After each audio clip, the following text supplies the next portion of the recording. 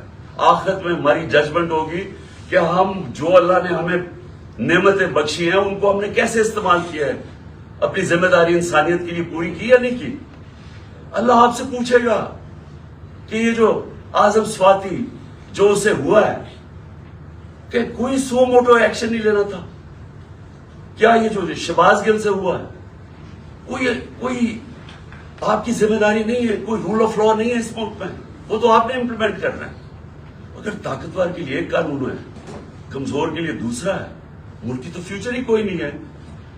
کیونکہ میرے نبی صلی اللہ علیہ وسلم نے 1500 سال پہلے تقریباً انہوں نے کہہ دیا تھا کہ وہ قومیں جو کمزوروں کو, چوروں کو جیلوں میں ڈالتی ہیں اور طاقتور ڈاکوؤں کو پکڑتی نہیں ہیں وہ تباہ ہو جاتی ہے. آج ساری جو ڈیولپنگ ورلڈ ہے وہ کیوں غریب ہے؟ کیونکہ وہاں طاقتور قانون کے اوپر ہے. اور اگر سنگاپور اوپر گیا تھا تو ان کے سٹیٹس مین نے طاقتور کو قانون کے نیچے لے, اس کی سٹوری پڑھ لیں کہ کیسے اس نے سنگاپور کو اٹھایا. پہلے انصاف لے کے آیا, انصاف سے کرپشن ختم ہوئی اور اس کے بعد خوشحالی آ گئی. شیر شاہ سوری سب سے بڑا مانا جاتا ہے کہ یہ جو بادشاہ تھے ہندوستان کے سب سے بڑا. کیا کیا شیر شاہ سوری؟ کدھر سے شروع ہوا؟ جو اس کو جاگیر ملی بہار میں, اس نے کیا کیا؟ اس نے رول آف لا قائم کر دی. اس نے سارے بڑے بڑے ڈاکوؤں کو ختم کر دیا. اس نے وہاں انصاف کر دیا. سارے تاجر ارد گرد کی جاگیروں سے چھوڑ کے تو شیر شاہ سوری کی جاگیر میں آ گئے. وہاں خوشحالی آ گئی کیونکہ وہاں انصاف تھا. ادھر سے وہ کھڑا ہوا اور ادھر سے اس نے جب ہندوستان کی سنبھالی جب حکومت, تو ادھر اس نے انصاف قائم کیا. اس لیے آج اس نے لوگوں کے جب انصاف آیا خوشحالی آ گئی. یہاں ہم رینگتے رہیں گے امریکنوں کے, کبھی ادھر ہاتھ جوڑ رہے ہیں کہ جی ہم ادھر سے پیسہ مل جائے, کبھی وہ چینیوں کے پاس جا رہے ہیں پیسہ مل جائے, اور کبھی ہم